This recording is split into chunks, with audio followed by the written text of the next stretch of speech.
Inkuru nziza ya Yesu Kristo nk'uko twayandikiwe na Matayo mweranda.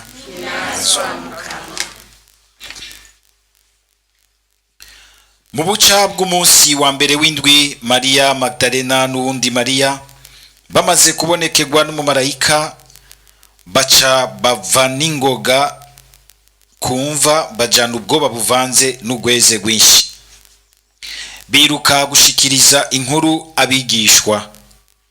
Baca babona Yesu aje kubasanganira, ababwira ati ndabaramukije. Nabo baramwemera, bamufata ibirenge, baramusenga. Yesu nawe arababarira ati ntimutinye, nimuje kubwira bene wacu baje mu bugarire, niho bazombonera.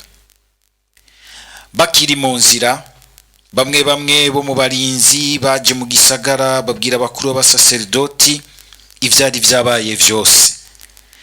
Bamaze gukorana hamwe n'abashingantahe kandi bagatoshanya, bahaye abarinzi amafaranga menshi, bababarira bati vuge ko abigishwa biwe baje mw'ijoro bakamwiba musinziriye. Ivyo nivyashikira Pilato, tuzomuhoyahoya nta gwimo muzobona. Baraheza baratwara ya mafaranga, bagira nk'uko babwiwe, kandi iyo nkuru ikwira mu Bayahudi gushika n'ubu. Dushimagize iyi nkuru nziza ya Kristo.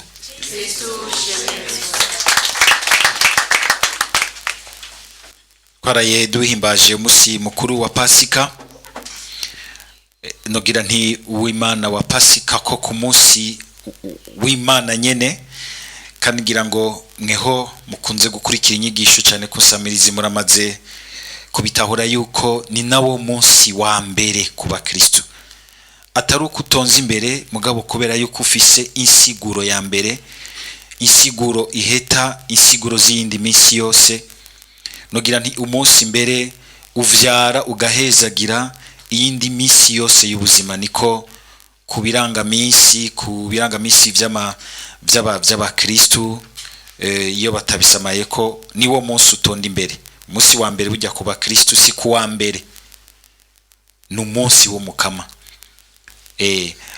Umunsi Yezu yazukako n'umunsi udasanzwe, kandi umunsi ufise insiguro iryoshe, kuko n'umunsi vyitwa yuko umukama atwugururiye irema rishasha. C'est un jour d'ouverture y'ubuzima, ubuzima bwugurutse imbere yawe. Hajya ku munsi w'umukama ni nk'uko umukama agira ati nduguruye ubuzima bushasha kuri wewe, nduguruye indwi shasha y'ubuzima bushasha mu rupfu n'izuka vya Yesu Kristo. Umukama nubwo bishobora gushika ku mubiri tugasaza, ariko yamashaka yuko twiyumva mu buzima nk'abantu bafise igishasha, kuko Imana twemera si Imana isaza, ni Imana ihoraho, ni Imana yamaho. Nubwo twebwe mu gihe hari ibigenda birasaza, si kugira ngo bigende gupfa, bigenda amazima yongo, ni kugira ngo vyiyuburire kwitegurira ubuzima bushasha. Umunsi w'umukama rero, uwo munsi ntusanzwe, nico gituma mu ntumbero mbere y'abasokuru bacu Abayahudi bavyumvise kare, mu ntumbero yo gusangira nabo uko kumva ibintu mu Mana nyene. Bobo Pasika yabo kwa kujabuka bava mu Misiri baja mu gihugu c'umwidegemvyo, bakajabukanwa ikiyaga gitukura, barabihimbaza imisi 8 yose, ico bita l'octave. Ibiro tugira natwe Pasika tukayihimbaza, nogira nti iyi ndwi yose imisi 8 iri imbere, ni muri iyo ntumbero yo kugira ngo tubandanye twinovora ico gitangaza. Nkuko womenga kugihimbaza gusa umunsi w'umukama umwe, womenga ntivyo bikwiye. Imisi 8 yose turirimba gloria, dukengurukira Imana yaduhaye Yesu Kristo, agaheza akadusubiza imbere yayo mwizuka ryiwe. N'umunsi uhambaye gose ku buryo bw'uko niwo munsi w'umukama vy'ukuri. Nariko ndavuga yuko n'umunsi umukama yamayugurura ubuzima bushasha imbere yacu. Twebwe rero abavukanyi bacu dukunda turanabahezagiye mu mukama baba adventiste bama bariko baratwirukako mwebwe muhimbaza ibintu bitanditse muri Bibiliya. Nugira ntiduhimbaza isabato, bo bahimbaza isabato. Nukugira ngo mwumve aho bitandukaniye, sugira ngo nange muce muja kubirukako mubakubita inkoshi ku mutwe ati mwebwe muri mu kinyoma.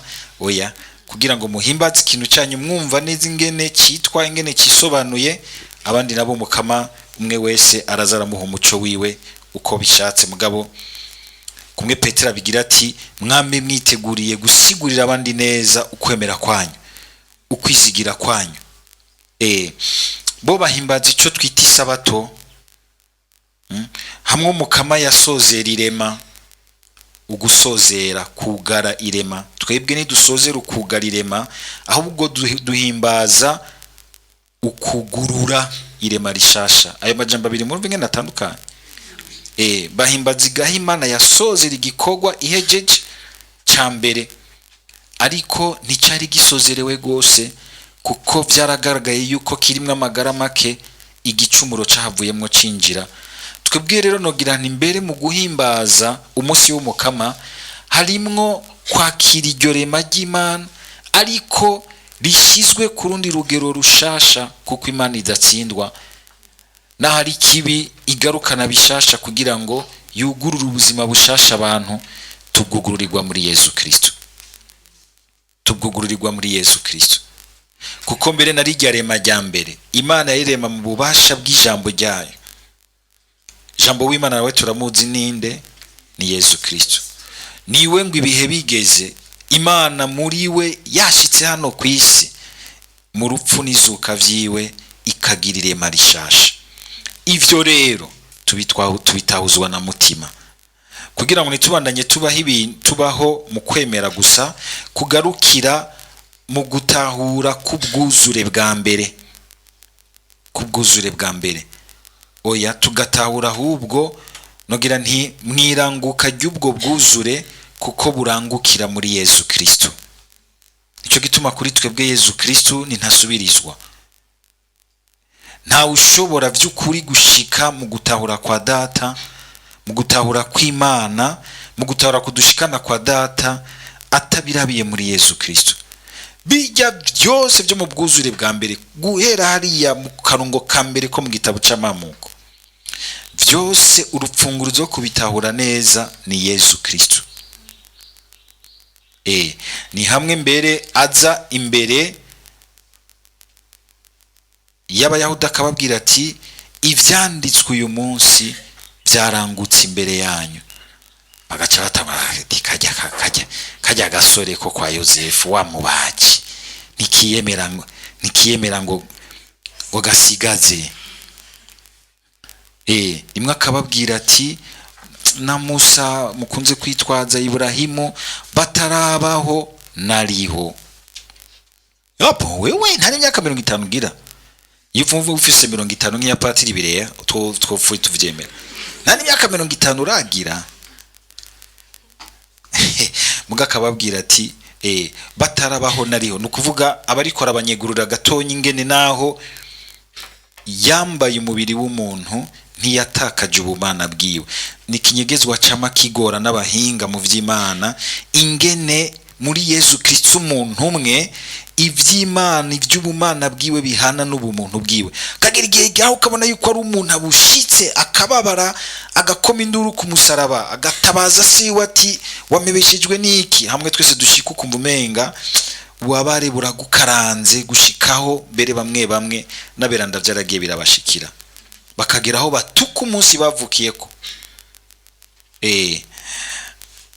Kubera umuntu afise ahagarukiriza. Ariko Yesu Kristo kumva ko atari ukwihebura nko gutimirabwe kuri se, ahubwo ari ukumwitura, ariko aramwambaza.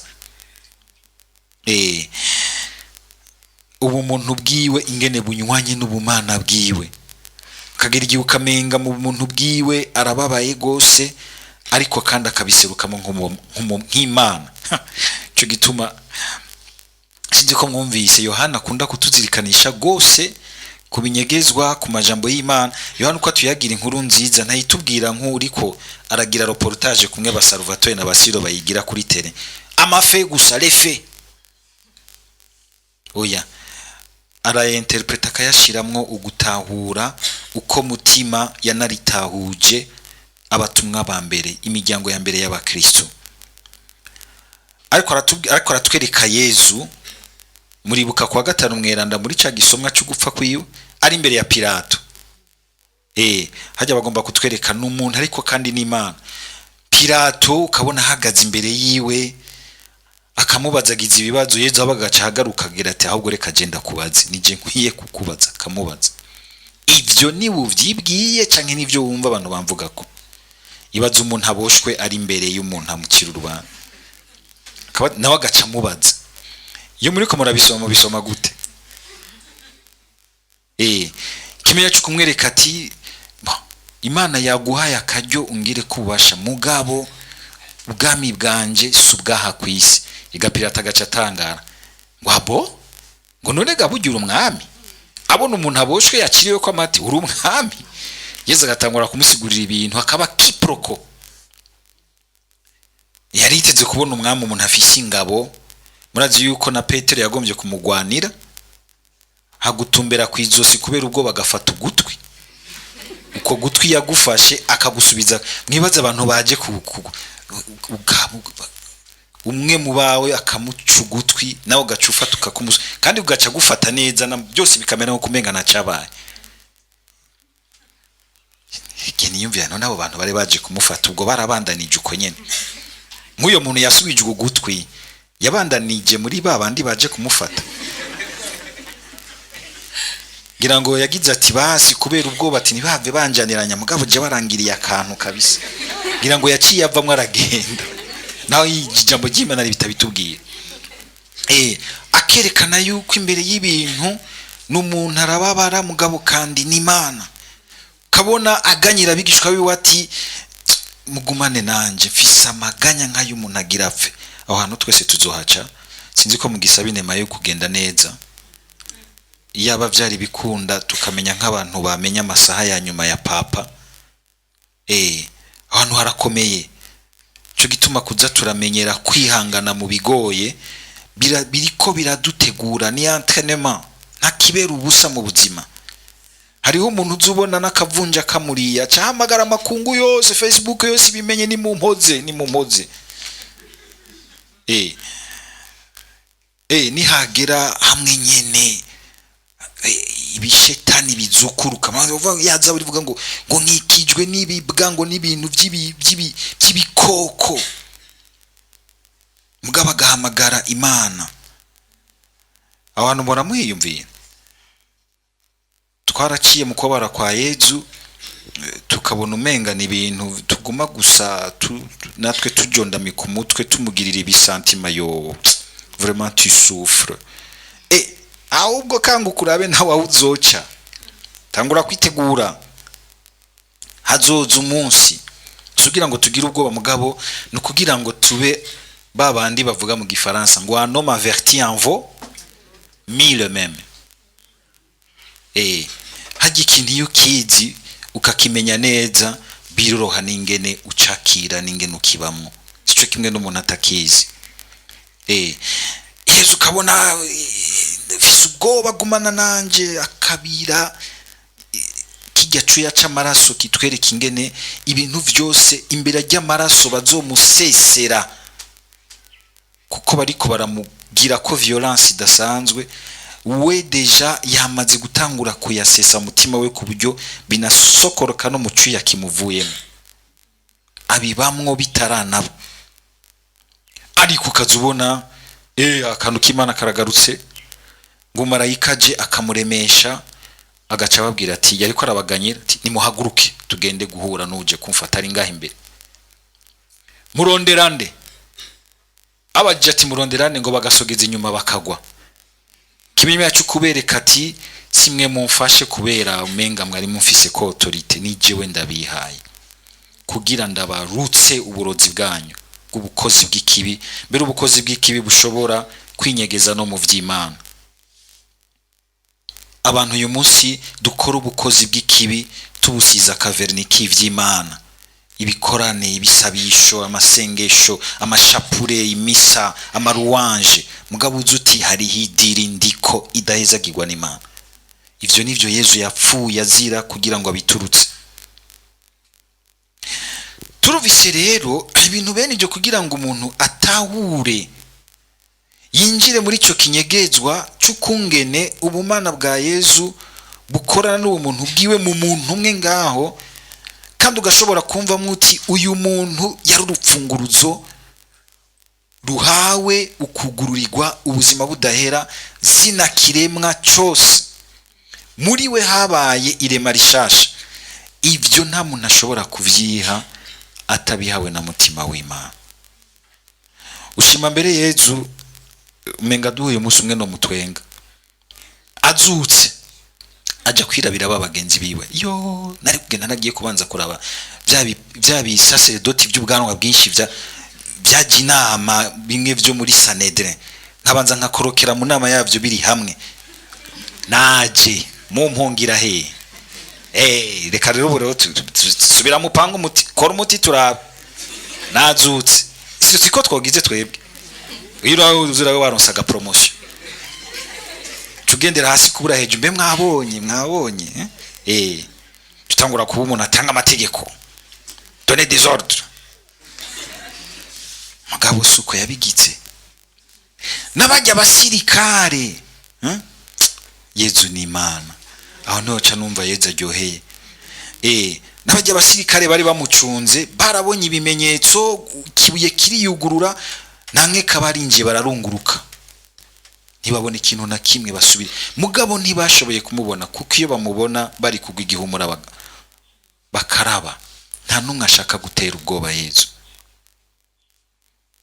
arashaka kuduherekeza umwe wese mu rugendo rwo kwemera kwiwe, uko bimeze, uko environnement yiwe imeze, akamurindira muri kwa kwihangana kw'Imana gushika mu higihe ciwe cyose. Akazuka ama ntagende kubona na Pilato tibara gusutsesha barakumpaye mugabo none nubona ko nagarutse mwe nakubwira ko ndumwami, navyaja kumwemeza n'ibintu bica bimugobera acagira ati yo mbabarira ndakwemeye kubwoba. Oya bimwe dukunze ugomba gutera ubwoba abantu, umuriro uzobamara ngo uyo waje kugira ngo bemere kubwoba. Ego nivyo hari ibintu biteye ubwoba, mugabo akagira ati ntuze kubera ubwoba, ingo kubera ko ahubwo urindiriwe n'ugukunda gusumbya uko wibaza ko we wikunda, n'ugukunda mbere gusumbya na nyoko wawe yakonkeje yagutwaye amezi munda yiwe. Haba bose bariko baratanga amafaranga kugira ngo bazimye iyo nkuru nziza y'izuka giwe, naca ndababonekera nti muri ko mupanga idiri nyabaki niho ndi. Mugabo ntavyo yagize, ni hamwe hose dupanga ikibi tukakirara ko ku gitanda, tugakoranya amanama, tugapanga gukuraho umuntu, tugapanga guhira ikibi na biriya, kwiba ibi na biriya, kukimutu na turiya, kudodobereza unuriya, kwararaza unuriya. Ntubone umenga hari intervention rapide Imana igize, kandi ubona birakunze ugacugira uti ndumuhinga ndazi kubacamo. Oya n'ubuntu bw'Imana bukwihanganiye, kandi ntubupfisha ubusa, ahubwo fatsa amako kajugira uti Mukama waranyihanganiye muri byinshi. Twibuke kumukengurukira nk'Imana itwihanganira, tumusabe natwe uwo mutima twumva muri iyi minsi ya Pasika yose. Ibisomwa vya mbere bizoza biva mu gitabo cy'ibikorwa by'abatumwa, ni gitabo bita kandi ngo injiri ya mutima mweranda, l'Evangile de l'Esprit Saint. Ni gitabo cy'ibikorwa by'abatumwa ariko nogene ni gitabo cy'ibikorwa vya mutima yazuye Yesu mu bapfuye mu batumwa, akabafasha gusubira gusoma gushasha. Mwumvise nkaho ingene uyu munsi Petero yibuka amajambo Daudi yavuze ntawe akibuka nka kumwe Yezu atarazuka akayatahura gushasha mu izuka rya Yezu Kristo. Kubera iki? Kubera mutima w'izuka rya Yezu, mutima mweranda. Cyo gituma hari ibintu vyinshi, hari igihe turiko turanabisigura abantu batararonka ku gaco ka mutima tukumva umenga ntibavyumva. Wewe gumu kuvyumva kwawe mu bubasha bw'ijambo, buca utangura guhungabana, kuko hari abantu benshi twibaza yuko bukwi na bukwi ibintu bibavyo yuko umenga bijemwe abantu benshi. Oya, bibavyo ubwa mbere kuko muri ivyo nivyo birimwo kuri kwavyo, hanyuma abandi bakaza baravyakira uko mutima agiye arabifashamo n'ukungene nabo bashimye kugurukira ukuri. Natwe rero dusabe mutima w'Imana yazuye Yezu mu bapfuye azaratwumvisha yuko mu majambo y'Imana ariho hanyegeje urupfunguruzo rw'ubuhigwe bwacu. Ubuhigwe bwacu budushikana koko mu mwuzurire w'akanyamuneza k'ubuzima budahera mu Mana, nibura ubwa mbere mu mafaranga. Uyu bose niyo twese twiruka inyuma, gasanga twirika inyuma ubwayo, turayakeneye n'ivyo katezo kuyarondera, mugabo siyo ubwa mbere. Ntaciki kimungu ubuhigwe bwa mbere niburi muri uko umenga wogira influence yose ku bantu bose bakuvuge neza, bose bagukunde, bose bakwandike bakugi bacika basabone bawe. Si ico ubwa mbere, suko bigihangange mu mugambwe ukomeye. Oya, si ivyo bunyegeje muri Yezu Kristo, kuko ivyo vyose ushobora kubigira ariko harazi igihe bigaheza igihe cyavyo. Igihe rero mugabo wamenye kuvyakira mu Yezu Kristo ukabikoresha neza mu muco wo gutahura ko ubuhigwe bwawe bunyegeje muri we, ivyo bindi vyose bica bicika ibintu vyiza, bica bicika karyo ko gukorera umukama no kumuhimbara, kumusubiriza mu ndumane, kwakira muri ivyo rero ubuhigwe budahera. Ubuhigwe bwacu sinubwo kwiruka ngo twese imitwe yashuje dutunganya amatora meza, ubwo murafise umutima w'amatora meza, canke dufise umutima w'amadiri mu matora. Turafise mutima wa Yezu, Yezu mu bapfuye. Muri ivyo vyose tubamwo uyu munsi twese ibintu vyinshi twirukamwo, mugabo kamenga twamaje kugira tuti Yezu naho dutse mu bapfuye buraja hajya, ndaguhitana mejeje ibi.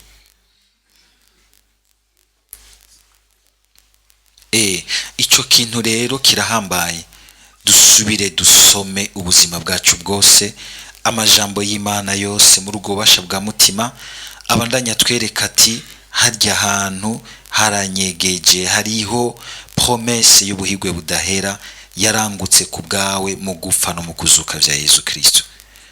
Gutyo ibinyoma bikaza biratuvamwo, umwijima w'ibinabiri ukazurahunga, kuko izuka rya Yezu Kristo mu gihe umukama akidutije mu buzima hano kwisi ririko riragenda rifata ikibanza caryo.